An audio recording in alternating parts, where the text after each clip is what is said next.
السلام علیکم عزیزان گرامی، بالخصوص والدین۔ آج میں ایک ایسی بات کرنا چاہوں گا جو ہمارے نوجوانوں کے لیے زہر قاتل ہے۔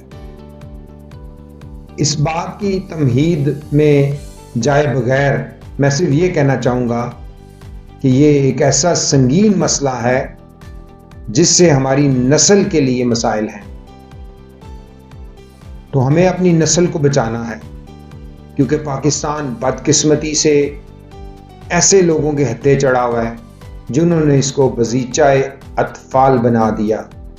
اگر آپ آج کے موجودہ حالات کے تناظر کو دیکھیں تو اتنی کنفیوژن ہے کہ یہ بات سمجھ ہی نہیں آ پا رہی کہ کون مجرم اور کون ملزم ہے۔ آج سے 4.5 سال پہلے میاں نواز شریف صاحب کو مجرم قرار دیا گیا، ان کو سزا سنائی گئی۔ آج 4.5 سال بعد کیا ایسا ہوا کہ وہ بری ہو گئے؟ اگر وہ کل مجرم نہیں تھے تو آج جو ان کو بری کیا گیا ہے تو ان کو بری کرنے کے ساتھ ان لوگوں کو بھی جیل میں بھیجنا چاہیے جنہوں نے یہ نظام انصاف کا مذاق بنایا۔ کوئی تو قصوروار ہے، کوئی تو مجرم ہے۔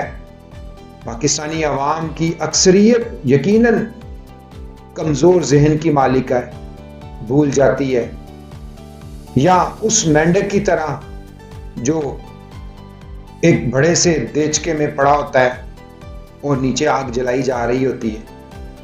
اب مینڈک پانی کی حدت میں اضافے کے اندر اچھل کود کر رہا ہوتا ہے، بے خبر، اپنے انجام سے بے خبر، مزے سے اس کے گزارا کر رہا ہوتا ہے۔ اس کے اندر اچانک جب ٹمپریچر بڑھ جاتا ہے تو وہ اب اس پانی سے اچھل کر باہر نہیں آ سکتا۔ کیوں نہیں آ پاتا؟ کیونکہ اس کی ساری انرجیز وہ گرم پانی کی وجہ سے ایگزاسٹ ہو جاتی ہیں اور فائنلی وہ اس گرم پانی میں کھولتے ہوئے پانی کا رزق بن جاتا ہے۔ اسی طرح شاید ہماری جو اشرافیہ ہے وہ یہ سمجھتی ہے کہ ہم کچھ عرصہ تھوڑا سا لوگوں کو تنگ کریں گے اور اس کے بعد تھوڑا ریلیف دے دیں گے تو لوگ ایسے ہی کرتے رہیں گے۔ یقیناً بے شمار پاکستانی ایسے ہیں جو اس مینڈک کی طرح ہیں، لیکن ایسے بھی درد دل جو اس ساری خوفناک صورتحال کے اوپر پریشان ہیں، دل افسردہ ہیں کہ کون سا ایسا شعبہ ہے جو اس ملک کا بچا رہ گیا ہے جس کو آپ کہہ سکتے ہیں کہ وہ اپنا کام ایمانداری سے اپنے دائرہ اختیار میں رہتے ہوئے کر رہا ہے۔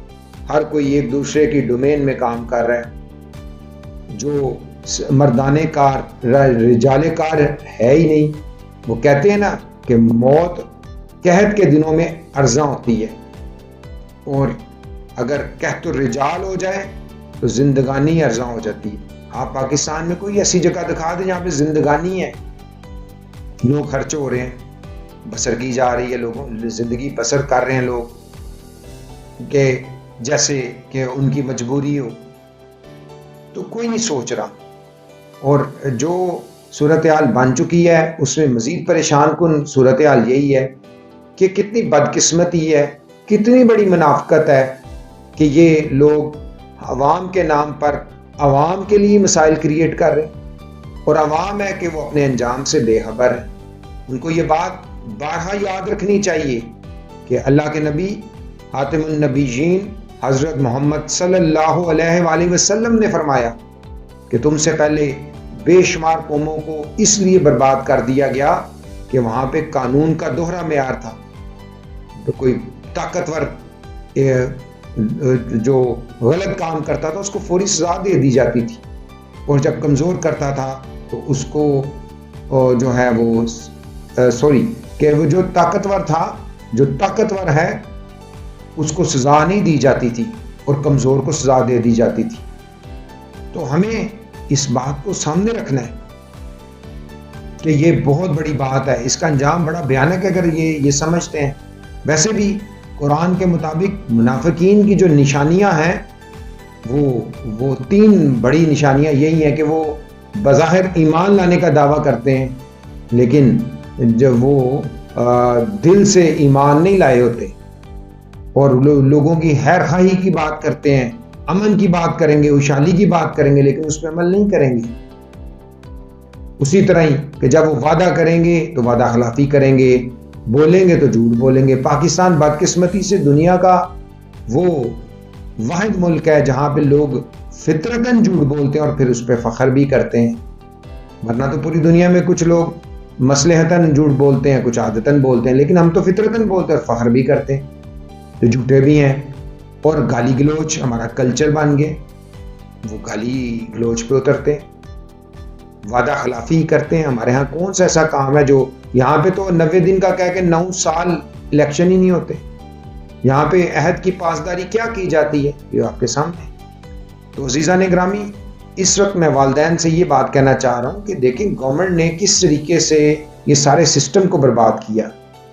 سیدھے ہم اس میں بات یہ کر لیتے ہیں کہ یہ جو ایگزسٹنگ ہمارا ایجوکیشنل سسٹم ہے, نظام تعلیم ہے, بیسیکلی تو گوروں کا ہے. 1835 میں لارڈ مکالے آیا تھا, اس نے اس کو ریڈ آؤٹ کیا اور 1845 میں ایک پالیسی دی گئی, اور پھر 1857 میں جنگ آزادی کے بعد جب انگریز مکمل طور پر اس برصغیر کا حاکم بن گیا تو اس نے 1858 میں ایک نظام تعلیم کو رائج کیا. سب سے پہلے انہوں نے جو زبان تھی مقامی لوگ بولتے تھے فارسی, اس کو ختم کیا, وہاں پہ انگلش لے آئے. 1958 میں پہلا میٹرک کا باضابطہ امتحان ہوا. اس امتحان میں جو طے پایا وہ یہ کہ گورا جو تھا انگریز کے لیے 65% پاسنگ مارکس تھے, یعنی کہ آج سے 165 ایئرز پہلے, 165 سال پہلے یہ نظام تھا کہ انگریز جو تھا اس کی جو اوسط ذہانت تھی وہ عام جو دیسی تھا اس سے انہوں نے زیادہ رکھی. پہلے تو ان کو احساس کمتری میں کر دے کہ جو گورے انگریز جتنے بھی انگریز ہیں وہ عقل مند ہوتے ہیں. ایسا نہیں ہے. انگریزوں نے تو سارا مشرق کے لوگوں کی تقلید کی. فرق صرف یہ ہے کہ مشرق کے لوگوں کو آپس میں تقسیم کر دیا, ان کے جو علم تھا اس کو مقامی زبان سے اٹھا کے اپنی زبانوں میں کر دیا, اور ان کی جو زبانوں میں جتنے بھی کتابیں تھیں ان کو محفوظ کر لیا اپنے پاس ایک, اور باقی کو انہوں نے جلا دیا تاکہ لوگوں کو دریا برد کر دیا تاکہ لوگوں کو مقامی زبان پتہ ہی نہ چلے. تو پھر انہوں نے کہا جو برصغیر کے دیسی لوگ ہیں وہ 32.5%, 32.5% والے پاس ہوں گے, جو بعد میں 33% ہو گیا. میں بھی اس نظام تعلیم میں 33% والا پاس تھا. وہی میٹرک امتحان 1999 میں نے بھی دیا. تو آج 2023 میں انہوں نے ایک پالیسی دے دی جی 40%. چلیں شکر ہے یہ کر دیا. اب اس نظام تعلیم میں یہ جو نصاب ہے وہ زیادہ تر معلومات مبنی ہے, نالج بیسڈ ہے, اس میں انڈرسٹینڈنگ اور اپلیکیشن کم ہے. اور اب تو کنسپچول چیزیں بھی لے کے کہنا چاہ رہے ہیں, لیکن کیسے کر پائیں گے. یہ تو ایک کتاب جو 1999 میں نے میٹرک امتحان دیا تھا تو اس میں وہی کتاب, وہی مشقی سوالات بھی سیم ہیں جو آج 2023 میں بچے دے رہے ہیں. تو یہ ساری چیزیں, پھر یہ کانسیپٹ دیتے ہیں مار نہیں پیا. بھائی ہم کہتے ہیں نہیں مارنا چاہیے, کبھی نہیں مارے, لیکن وہ جو بلے شاہ کہہ دیا, بلے شاہ نے اس دھرتی کے لیے کہا تھا 4 کتاباں اتوں لتھیاں, 4 کتاباں کچھ نہ کیتا, اتوں لتھا ڈنڈا, ڈنڈا سب کچھ کیتا. ہماری تو پریکٹس ہی ایسے ہے, صدیوں سے ایسے ہے. ہم تو غلام اور بغیر ڈنڈے کے تو کام ہی نہیں کرتے. یہ دیکھ رہے نا پاکستان میں 2, ایک شہری علاقے ہیں اور ایک چھونی کے علاقے ہیں. چھونی میں آپ جائیں تو آپ کو تمام انٹرنیشنل سٹینڈرڈز کی چیزیں ملیں گی. بھائی وہ کہتے ہیں ہم کام کرتے ہیں, آپ کام نہیں کرتے. بھائی آپ یقیناً کام کرتے ہیں, لیکن آپ اپنا کام تو کرتے ہیں لیکن دوسروں کو کام میں بھی مداخلت کرتے ہیں. سارے سول ادارے خراب ہی اس وجہ سے ہوئے ہیں کہ جتنی بھی ذمہ داری ہے وہ ساری سولین اداروں کے پاس ہے, لیکن اختیار جو ہے وہ فوجیوں کے پاس ہے. تو پوری دنیا میں یہ مسلمہ اصول ہے, جس کے پاس ذمہ داری ہوتی ہے اس کو اختیار بھی دیا جاتا ہے. یہ نہیں دیتے. وہ باتیں سننے کے لیے, مسائل, تنقید, سارا عوام کا غصہ برداشت کرنے کے لیے تو یہ عام ادارے ہیں, یہ سولین ادارے ہیں. اور مزے کرنے کے لیے جو وہ ہیں وہ فوج جو ہیں, جو اسٹیبلشمنٹ ہے, جو اس وقت آپ کے سامنے سارا کچھ ہے. تو عزیزان گرامی, پہلے 3 ماہ کی چھٹیاں ویسے ہی کر دیتے ہیں گرمی میں. یہ نہیں سوچتے کہ ہم نے اس ملک میں رہنا ہے, اس ملک کو ہم نے مینٹین کرنا ہے. تو جب ہم نے اس ملک کو مینٹین کرنا ہے تو ہمیں یہ چیزیں کرنی چاہیے. اگر ہم ایسا نہیں کرتے تو اس کا مطلب ہے یقیناً ہم اپنے بچوں کے ساتھ ظلم کر رہے ہیں. ہمیں یہ بات سمجھنی ہے.